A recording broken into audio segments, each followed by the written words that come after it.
पहिले राती पियावा जब भीरी तुहरा गई हमके बतावा बात भाई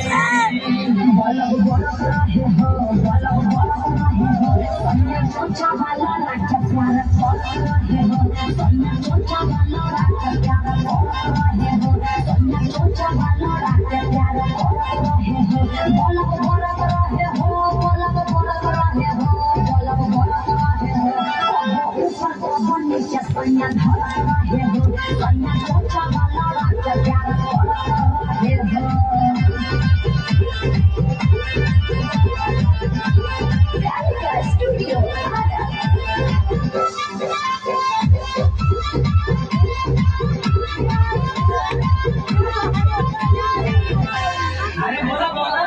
पलंग कैसे हिला मजा आई कैसे कैसे खेला तू पलंगिया को खेलालू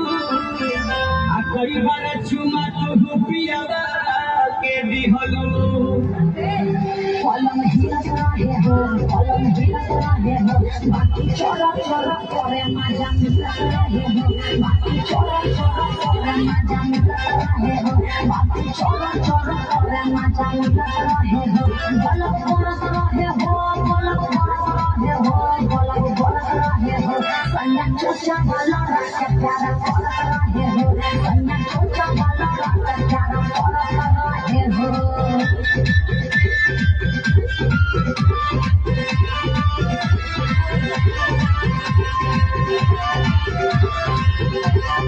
अरे सुना सुना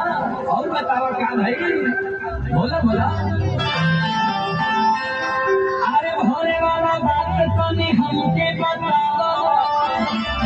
दीपक तिवारी अरवा के जो तरसावो पांचा धरत रहे हो मुड़ा भरत रहे हो दीपक राय पिया से जिया के लड़त रहे हो रिंकू ओनी पिया से जिया के लड़त रहे हो दीपक राय पिया से जिया के लड़त रहे हो गलत बोलत रहे हो कन्या चोचा वाला के प्यार करत रहे हो कन्या चोचा वाला के प्यार करत